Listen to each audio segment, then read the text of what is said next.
इस समय जो देश के हालात हैं मीडिया के, और ख़ास तौर से पिछले दिनों बीबीसी के दफ्तर पे जिस तरह इनकम टैक्स की रेड हुई, आपका बयान भी आया था उसमें, क्या देश में मीडिया को लेकर एक परेशानी का माहौल है? पत्रकारों में एक गहरी चिंता है जो प्रेस फ्रीडम को लेकर के। इवन आज के रीजन में तो ये है कि लोग सरकार से इससे डरते हैं कि ऐसा ना हो कि हमने कोई खबर छापी और सरकारी पक्ष से कोई पुष्टि नहीं हुई तो सरकार फेक न्यूज में फंसा दे। सरकार मीडिया को निरर्थक बनाना चाहती है, इरिलेवेंट बनाना चाहती है। वो चाहती है कि मीडिया की ज़रूरत ही नहीं है, केवल सरकार रहेगी और उसके और पार्टी रहेगी। सरकार रहेगी, रूलिंग पार्टी रहेगी। पहले जो सड़कों पे आ जाते थे वो अब पत्रकार भी डर गए हैं। क्या पत्रकार कभी सड़क पे नहीं आते, आंदोलन करते हुए कहीं नजर नहीं आते? किसी भी संस्थान पे अगर इस तरह के छापे पड़ते हैं, डराया जाता है, पत्रकार सड़कों पे नहीं आते, तो इसका मतलब पत्रकार संगठन भी अब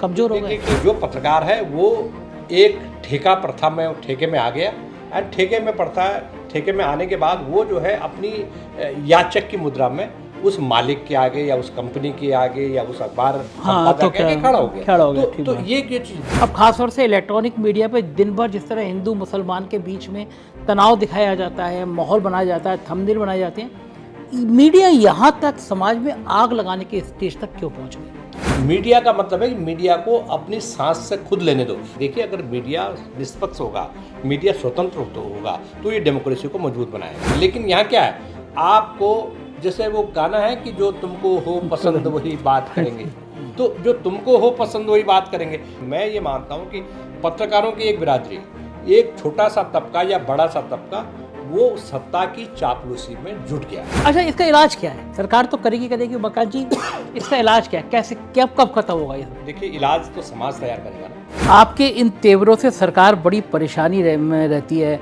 आपके इन तेवरों से सरकार हिली रहती है कि आप पत्रकारों की आवाज़ उठाते रहते हैं। कभी आपके ऊपर दबाव बनाने की कोशिश नहीं करते हैं? नमस्कार, मैं हूं संजय शर्मा, आप देख रहे हैं 4 PM न्यूज़ नेटवर्क। दिल्ली के एक भवन में बैठा हूं।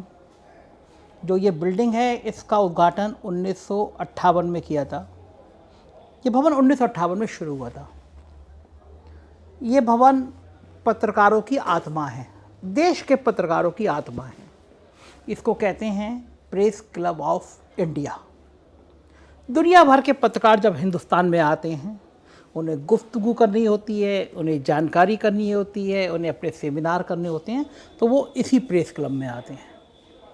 और ये प्रेस क्लब इतना इम्पॉर्टेंट है कि जब इसके चुनाव होते हैं तो प्रधानमंत्री कार्यालय से लेकर पूरी राजनीतिक पार्टियां, हर तरह की राजनीतिक पार्टियां चाहती हैं कि उनके करीबी पत्रकार, जो उनके सहयोगी पत्रकार हैं, वो काबिज हों।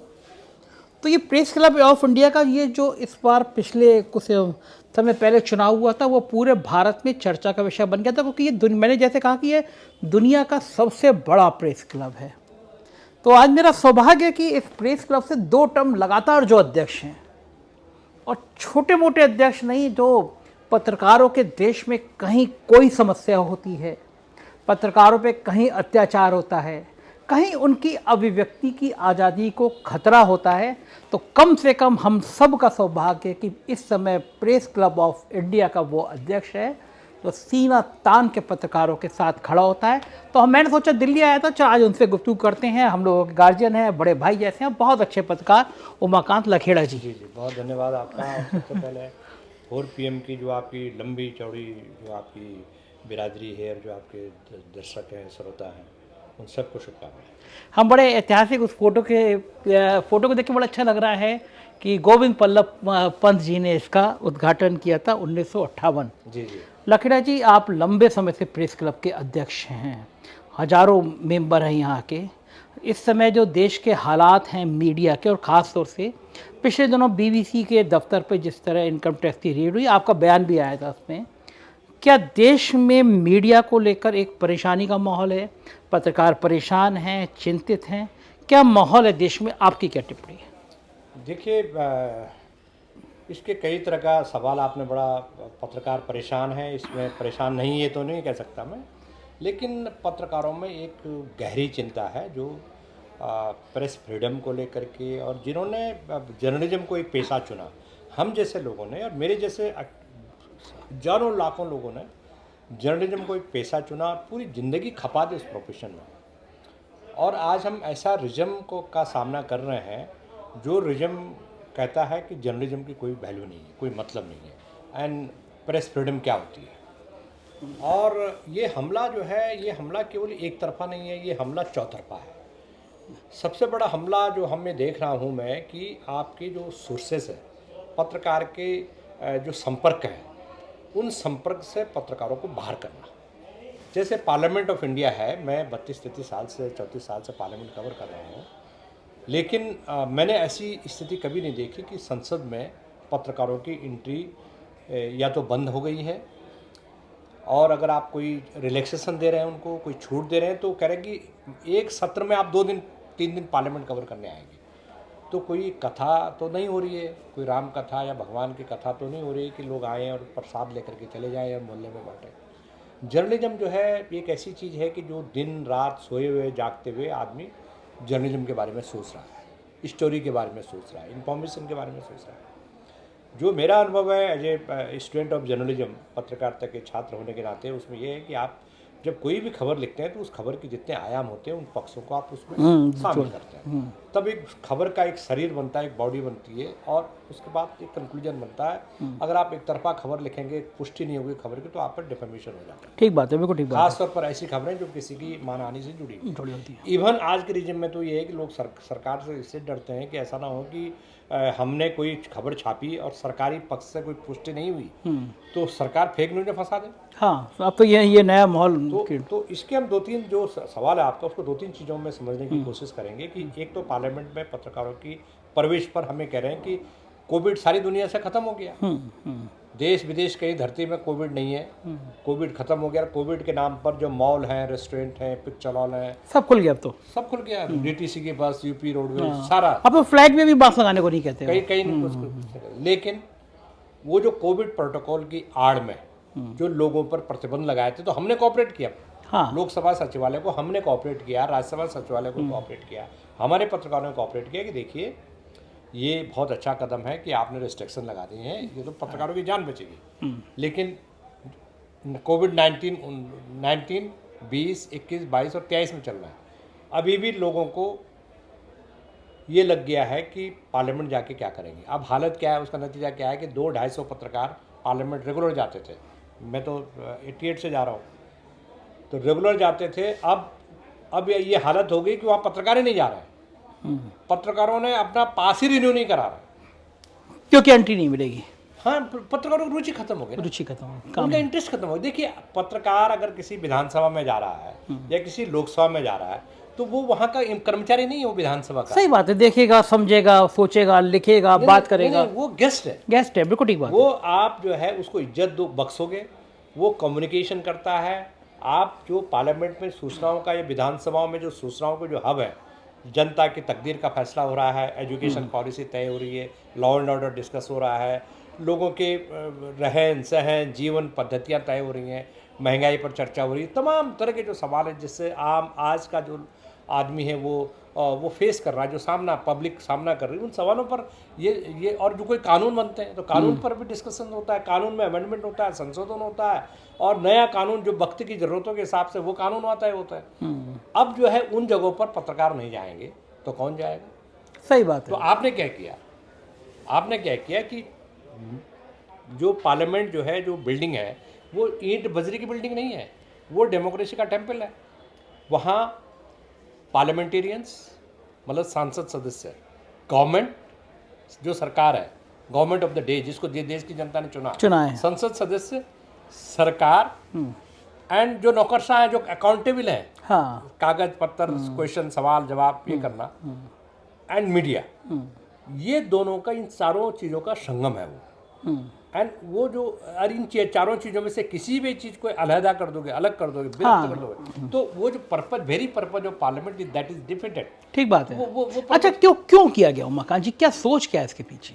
सोच ये है कि सरकार की, जो मैं मानता हूँ कि सरकार मीडिया को निरर्थक बनाना चाहती है, इरिलेवेंट बनाना चाहती है। वो चाहती है कि मीडिया की ज़रूरत ही नहीं है, केवल सरकार रहेगी और उसकी और पार्टी रहेगी, सरकार रहेगी, रूलिंग पार्टी रहेगी। पहले के ज़माने में क्या होता था, जो हमने देखा कि लोकसभा सचिवालय अलग है एंड पॉलिटिकल पार्टी जो रूल कर रही है वो अलग है। अब सीन ये है कि लोगों को सूचनाएं ना मिल सके, लोग interaction, member of parliament interaction ना कर सके, जवाबदेही ना हो उनकी। मेंबर ऑफ पार्लियामेंट क्या है कि ये 22 वर्ष है, एक हाथ से लो एक हाथ से दो। जब संसद सदस्य होता है किसी पार्टी का, सपोज करो उत्तर प्रदेश का एमपी है, वो कोई मुद्दा उठा रहा है उत्तर प्रदेश का, उत्तर प्रदेश का अखबार का पत्रकार नहीं है, तो अपने क्षेत्र की जनता का जो मुद्दा उठाएगा, तो पत्रकार जब होगा नहीं तो किसको बताएगा कि मैंने ये मुद्दा उठाया। वो लोग कहते हैं हम तो लाइव दिखा रहे हैं ना, देख रहे हैं, तो पत्रकार की जरूरत क्या, हम तो लाइव कर रहे हैं, दिखा रहे हैं। सवाल तो ये है कि लाइव दिखा रहे हैं, लेकिन लाइव दिखाने के अलावा देश में ऐसा तो नहीं है ना कि संसद टीवी के सब लोग बैठ के दर्शक हों देखें, हाँ। और बाकी प्राइवेट टीवी चैनल और अखबार बंद हो जाए। तो सवाल ये है कि आपने जो जिस तरह से पार्टी की है, तो आपका जो मॉडस ऑपरेंडी, जो हिडन एजेंडा, जो छिपा हुआ एजेंडा है आपका है, वो छिपा हुआ एजेंडा है कि पत्रकारों को सिस्टम के बारे में सूचनाएं पता ही नहीं चले, मत पता लगने। लेकिन उमाकांत जी, आप तो उस दौर के भी गवाह रहे हैं कि जब इस तरह के कोई विधेयक आते थे, बिल आते थे, रोक लगाने की कोशिश होती थी, तो देश भर के पत्रकार सड़क पर आ जाते थे। अब मैं देख रहा हूँ जो संगठनों के नेता हैं, प्रेस क्लब तो चलो अब आप थोड़ा विरोध करते हैं, लिखते हैं, बात करते हैं, पहले जो सड़कों पर आ जाते थे, वो अब पत्रकार भी डर गए हैं। क्या पत्रकार कभी सड़क पर नहीं आते, आंदोलन करते हुए कहीं नज़र नहीं आते। बीबीसी के छापा पड़ा तो कम से कम 50 पत्रकार वहाँ धरने पर नहीं बैठते। ऐसे किसी भी, मैंने का नाम लिया, किसी भी संस्थान पे अगर इस तरह के छापे पड़ते हैं, डराया जाता है, पत्रकार सड़कों पे नहीं आते, तो इसका मतलब पत्रकार संगठन भी अब कमजोर हो गए। देखिए जो आपने जो सवाल पूछा है उसका बहुत संक्षिप्त जवाब ये है कि पत्रकारों की जो ट्रेड यूनियंस थी, पत्रकारों के अधिकारों की लड़ाई लड़ने में अखबारों के भीतर जो ट्रेड यूनियंस होती थी, ट्रेड यूनियंस में पत्रकार भी होते थे, गैर पत्रकार भी होते थे। तो एक बड़ा मोबिलाइजेशन वहाँ से होता था, जो सड़कों पर प्रदर्शन होता था। और हमने 1988 में जब जुलूस निकाला, यहाँ बोर्ड क्लब पे बहुत बड़ा प्रदर्शन, हजारों लोग थे, मैं भी था। हाँ। तो उसमें क्या हुआ था कि जो प्रेस वर्कर है, प्रेस वर्कर और पत्रकार, जो प्रेस इंडस्ट्री में काम करने वाले प्रत्येक व्यक्ति, वो सारे लोग उस आंदोलन में आए। ट्रेड यूनियंस, पत्रकारों के बीच में ट्रेड यूनियंस बहुत लोकप्रिय होती थी और वो बैकबोन होती थी ट्रेड यूनियंस। जो ठेका प्रथा न्यूज़पेपर ऑर्गेनाइजेशंस में आई है, वो ट्रेड यूनियंस खत्म हो गई। अब यह है कि आप जो 2 लाख रुपए या 1 लाख रुपये, 50,000 रुपये किसी पत्रकार को या किसी प्रेस वर्कर को दे रहे हैं, अब 15,000 में आपको वो आदमी मिल रहा है। बड़े बड़े मेन स्ट्रीम अखबारों में आपको ठेके पर 20,000, 25,000-30,000 में लोग मिल रहे हैं। तो आप जो है वो ट्रेड यूनियन क्यों होने देंगे? और अब आपने जो वर्किंग जर्नलिस्ट एक्ट है, इस सरकार ने वर्किंग जर्नलिस्ट एक्ट को एक ऐसा बना दिया कि साबुन बनाने की फैक्ट्री, जूता बनाने की फैक्ट्री के उस कानून के दायरे में ले आया, जहां आपने जो वर्किंग जर्नलिस्ट एक्ट को ख़त्म कर दिया, उसकी रिलेवेंस ख़त्म कर दी। और इसका सबसे बड़ा खतरा क्या हुआ कि जो आपने जो अटैक किया है वर्किंग जर्नलिस्ट एक्ट को ख़त्म करके, जो आपने जो काम किया है, आपने प्रेस फ्रीडम पर सबसे बड़ा कुठाराघात किया है। एंड उसका वजह से क्या हो गया कि आप जो है, जो पत्रकार है, वो एक ठेका प्रथा में, ठेके में आ गया। एंड ठेके में आने के बाद वो जो है अपनी याचक की मुद्रा में उस मालिक के आगे या उस कंपनी के आगे या उस अखबार संपादक के आगे खड़ा हो गया। तो ये चीज़ प्रेस क्लब की जहाँ तक स्थिति है, प्रेस क्लब ऑफ इंडिया, हम कोई ट्रेड यूनियन नहीं है, हम registered under the company act हैं। हमारे 5,000 करीब मेंबर हैं। देश विदेश के पत्रकार जो भारत में हैं, एडिटर हैं, बड़े बड़े चैनल्स के संपादक हैं, रिपोर्टर्स हैं, वो हमारे मेंबर्स हैं। विलिंगली मेंबर, हम नहीं किसी को मेंबर बनाने जाते, जो उसके क्राइटेरिया को फुलफिल करता है वो मेंबर हो जाता है। तो मेरा ये कहने का मतलब ये है कि ये जो प्रेस क्लब ऑफ इंडिया है, प्रेस क्लब ऑफ इंडिया, जब ये भूमिकाएँ ख़त्म हो गई हैं, ये जो ट्रेड यूनियंस खत्म हो गई, ये जो जनता, जो पत्रकारों के सवालों को और जनता को उद्दोलित करने वाले जो सवाल है, वो ट्रेड यूनियन से ख़त्म हो गई हैं। ये इरोजन हो गया, उनका ह्रास हो गया। तो ऐसी स्थिति में प्रेस क्लब ऑफ इंडिया ही एकमात्र अम्ब्रेला ऑर्गेनाइजेशन देश में बसता है। जब हम कहीं पर देश के किसी कोने में पत्रकारों पर अटैक होते हैं, उनकी हनन होता है, उनकी स्वतंत्रता का, उनको काम करने नहीं दिया जाता, उन पर तरह तरह के हमले होते हैं या उनको जेलों में ठूंस दिया जाता है बदले की भावना से, उनको सबक सिखाने के लिए, तो प्रेस क्लब ऑफ इंडिया में हमने ऐसा मैकेनिज्म पिछले कई सालों से तैयार किया है कि जब हम यहाँ पर आवाज़ उठाते हैं, और इसमें ये चूँकि यहाँ पर हमारे पास एक इंफ्रास्ट्रक्चर है, तो हम आवाज़ उठाते हैं, उस आवाज़ को सुना जाता है, सिस्टम के लोग उसको गंभीरता से सुनने की कोशिश करते हैं। इसलिए प्रेस क्लब ऑफ इंडिया की बदली हुई परिवेश में, बदली हुई परिस्थिति में पहले से ज़्यादा उत्तरदायित्व बढ़ गया है। बिल्कुल, ये बात भी मैं मानता हूँ कि क्योंकि प्रेस क्लब आप लगातार बयान तो जारी करते हैं, क्या पत्रकार खुद भी इसके लिए दोषी हैं? क्योंकि चैनल पे बौद्धिकता की बातें, समाज में आपने जिस दौर की पत्रकारिता करते थे, सिखाया जाता था कि खबर वो होनी चाहिए जो दो समुदाय के बीच में प्यार पैदा करे। हमने भी जब रिपोर्टिंग की थी तो कभी कोई कम्युनल राइट्स भी होते थे तो हम मरने वाले का नाम नहीं देखा करते थे। अब खासतौर से इलेक्ट्रॉनिक मीडिया पे दिन भर जिस तरह हिंदू मुसलमान के बीच में तनाव दिखाया जाता है, माहौल बनाया जाता है, थंबनेल बनाए जाते हैं, मीडिया यहाँ तक समाज में आग लगाने के स्टेज तक क्यों पहुँच गई? देखिए, काफ़ी कुछ इस चीज़ पर निर्भर करता है कि आपकी जो सरकार है, जो स्टेट जिसको बोलते हैं अंग्रेजी में, जो स्टेट है उसका बिहेवियर कैसा है सोसाइटी के प्रति। जो आप किसी समाज को बांटा जाता है और बांट करके आप उसका फ़ायदा उठाते हैं या वोट पॉलिटिक्स करते हैं, तो जाहिर सी बात है कि जो मीडिया है, जो पत्रकार है, वो भी तो आसमान से या इंग्लैंड अमेरिका से तो नहीं आए हैं। वो मीडिया भी इसी समाज का हिस्सा है, हम भी उसी समाज से आए हैं। हम भी उन्हीं जातियों में या उन्हीं गाँवों में या उन्हीं धरती में पैदा हुए, उसी समाज से हम लोग निकले हैं। तो हमारी जो अंतर्मन है, अंतर्मन में कहीं ना कहीं वो चीज़ का इम्पैक्ट होता है। अगर हम ऐसी सरकार का सामना कर रहे हैं जो सरकार पब्लिक में नफरत फैलाती है या रेडिकलाइजेशन करती है या लोगों को बांट करके राज करने वाली सरकार है, या ऐसी सरकार है जो कहती है कि मीडिया हमारा साथ कौन है मीडिया में, जबकि ऐसा किसी सरकार अगर सोचती है तो वो अनडेमोक्रेटिक काम कर रही है।